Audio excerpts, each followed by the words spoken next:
Hi everybody, my name is Zach and I like movies, and I am here to talk to you about Project Hail Mary. This is a new project that hails to us from Phil Lord and Christopher Miller, a duo of filmmakers who are maybe some of the most influential filmmakers working today. Low key, definitely, especially in their works in regards to their work in animation.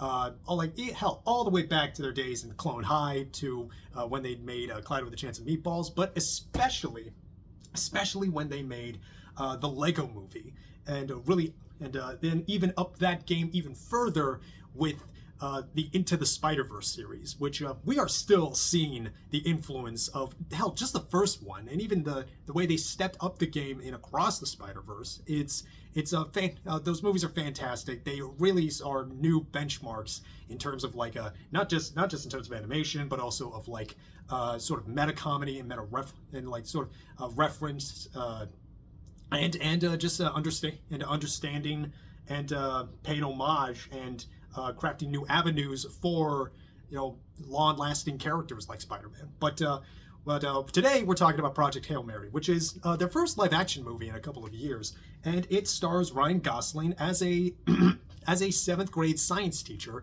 who wakes up on a spaceship that is heading towards a star.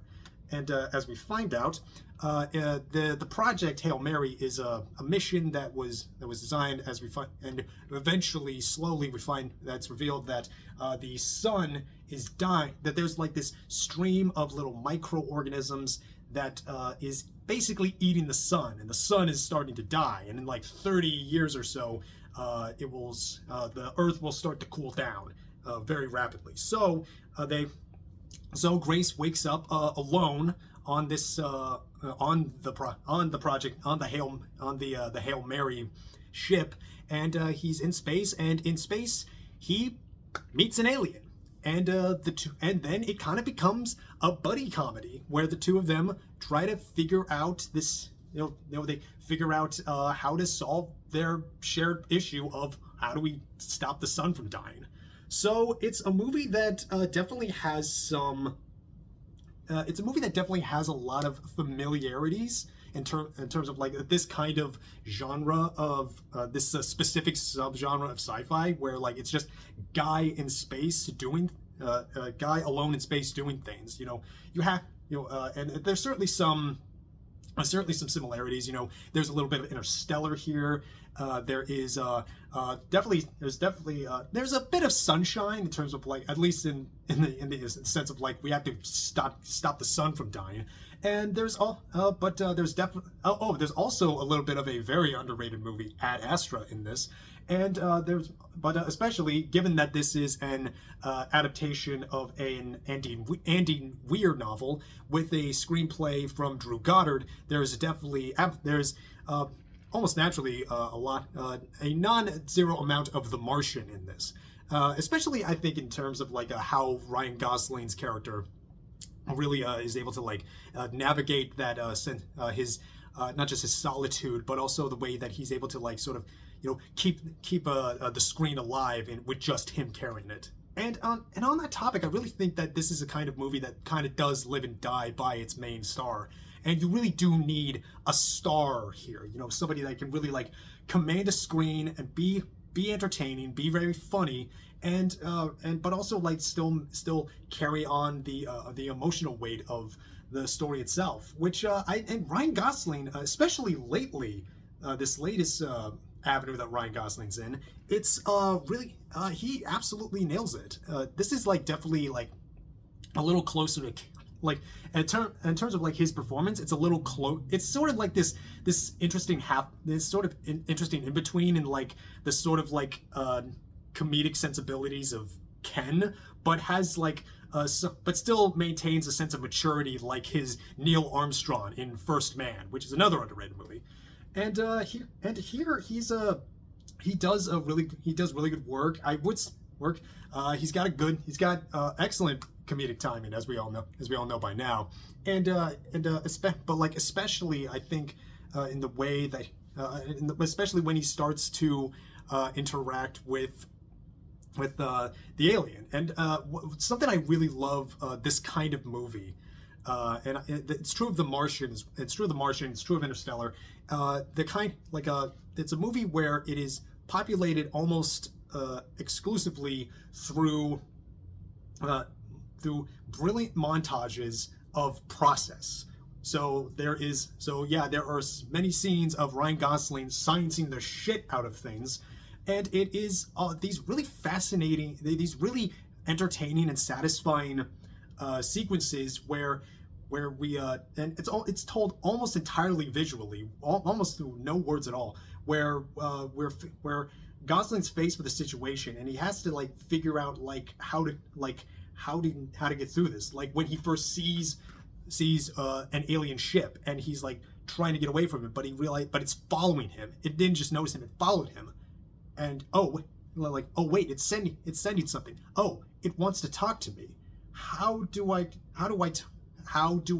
get this thing that it's sending me? Well, I gotta walk outside. I gotta grab it. I gotta figure out how to open this thing, see if it's not poisonous to me or whatever, and how do I send the thing back? How do we meet up? Okay, we met up. How do we communicate? Because Rocky, as it comes to be known, is just this like it's like a rock spider. It's got these like these four legs, these four appendages. It's just a big shit. Just off these sort of like rhombus geometric shapes that's like kind of communicates in these like humming songs. It's almost like a bird songs or something like that.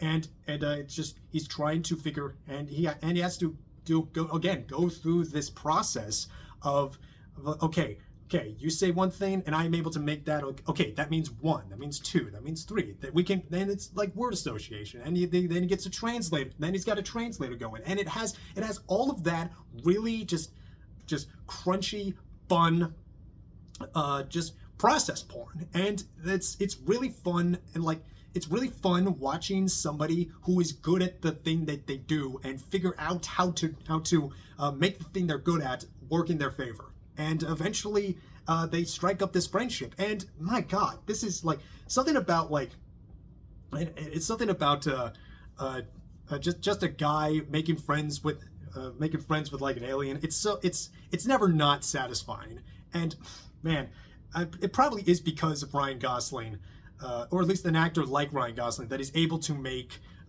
this friendship, this genuine friendship with this little faceless rock creature, just feel so genuine, feel very earned. And I think in part of that is just in how Rocky looks and how the rest of the movie looks.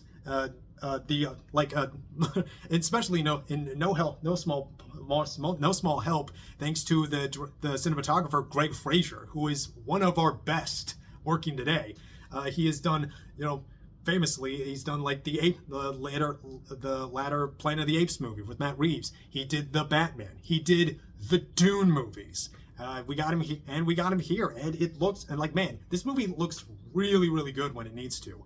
And it has this interesting flashback structure where it'll flash back to figure out how he sort of piecemeal how Gosling got involved with the project, how he got on the ship, and we see Sandra Hüller of Anatomy of Fall collecting some Hollywood money. Marcus from The Bear is there too, and those scenes offer a really nice way and like how it's shot different from the scenes in space. Because the scenes in space, they're very widescreen, they're very steady. They look incredibly clean and fresh, especially in like the big scenes. Especially if you see this in IMAX, this is definitely worth seeing in IMAX. But in the scenes in the flashbacks on Earth, they're often shot handheld and very almost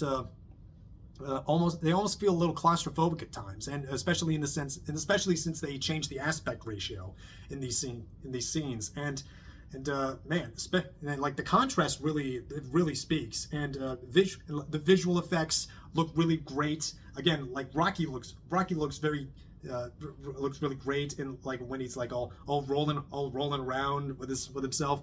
But also there's a really healthy mix of CG and practical effects. Like one of the heroes of this movie is the Puppeteer, who's, damn, I really wish I wrote it down. His name escaped me. I'll put him in. I promise I'll put him in the description. His name. He's a puppeteer who's done these like really elaborate puppetry work for like the New York theater. Like he did stuff for like Into the Woods, and he was there on set for about as long as they needed to. It was basically. He was basically as much of a co-star as possible, and so he was like piloting this elaborate puppet for Rocky, and giving Ryan Gosling something to work with. He's not just an actor reacting to blank screen, and just reacting to a green screen. And the results really speak for themselves. There's a real sense of like a tactility. There's a real sense of connection. And I think that connection is just so very earnest. I really like this sense that this movie does really go for that very likable, very earnest, very hard on its sleeve sense of earnestness. Although. And it's a movie when you really think about it, it's a much sadder movie. Like I can see like there's a cut of this movie that is much more somber. Like it is like a space adventure that does lean on the comedy, but there's especially in like the scenes on Earth and some of the later scenes of the movie where you really emphasize not just the loneliness that Gosling feels, but also the sort of despair and just trepidation of the situation on Earth. And there's, man, like I can really see a cut being that leans a little more closer to like an Ad Astra or hell, even even Sunshine. But I think giving it a sense of comedy does sort of like give it its own thing, especially like the various shirts that Ryan Gosling wears. It's like one of those. It's a little kitschy, but I really appreciate it, and just the way like his whole fashion is really likable. I like the cable knit sweaters he wears. I like the way he has his glasses just hanging off of him almost all the time. It's great. I love that look. But yeah, the shirts people will really be talking about that. Like it's ones that were like it's like the periodic table. It's like I wear this shirt periodically, and like I'm honestly surprised they didn't just like wear this shirt on it too.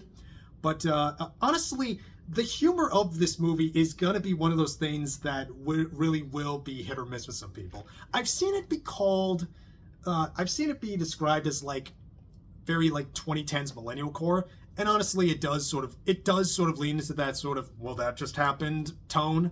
Like, but I feel like it does at least a good enough job to both like let the dramatic moments really just breathe and hit, so that the comedy doesn't really like feel intrusive to that. But it also goes to show that Gosling's like that sort of snarky remarks, at least for his character, is definitely emotionally defensive. So it didn't really bother me too much. But I definitely could see that being like an issue for some. What was an issue for me was that this thing is like about 2 hours and 40 minutes long. Man, it didn't need to. It really overstayed its welcome by the end, and I guess I wouldn't mind too much if it didn't feel like it reached a satisfying ending point like 3 to 4 times by the end. Like good, when it hit. I remember specifically there was like one moment where like, oh, more. Yeah, we could start wrapping up a bit. I'm getting a little antsy, but to be fair, I think it does in the end have plenty of satisfaction to it. And again, I think it balances the comedy with its dramatic heft pretty well. especially given that it is just not trying to be anything that's too complicated. I think it probably did the smart move of being just striving to be something that's very, very approachable, very easy to like, and just a kind of just a just focusing on being a good time. It's just really nice, satisfying, quality sci-fi optimism, and I think it's worthwhile. I've seen it. I think it was a Jake from Mancarian thing that described this as a rival for dumb guys, affectionate. Which yeah, I'd say that this is. I think it's a pretty. I think it's at least I think it'll be like the Interstellar or the Arrival for like or the Ad Astra for kids. I think this is I think this is definitely one you would take to see. We would take the entire family to see. Again, very likable. Gosling's great. It's just really it's just completely satisfying. Some of the real interstellar wonder, the splendor in the visuals, it really hits. Like this movie, like not every big emotional moment feels exactly earned, but when this movie's firing all cylinders, it is just it's really hit. It hits so well, and I think that's it. It feels like the first like taste of the blockbuster season that we have for 2026, and it's I gotta say I'm excited. I really like this. I can't wait to see. And it's crazy, and it's really cool that Ryan Gosling gets to keep going into space. He's gonna be in a Star Wars movie next year. Isn't that cool? Yeah, that's I think that's it with Project Hail Mary. I'm feeling a pretty decent to strong 7. I think some of the humor will definitely. I'm definitely curious how well the humor will age. How well the humor will age. Love the visuals. Love Rocky. I would die for Rocky. And yeah, feel pretty good about it. Also have to give props to Sandra Hüller. For absolutely stealing the show in one scene where she sings at karaoke. Love that, absolutely lovely moment. Hope people put her in more things. She's wonderful. And that'll be it for me. I'm Zach. I like movies. I have a whole lot of other movies to watch. But for now, that'll be it. What did you think of Project Hail Mary? Check it out and do see this in IMAX. It's definitely worth seeing in IMAX. And that'll be it for me. I'm Zach. I like movies, and I will see you all next time. You take care of yourselves.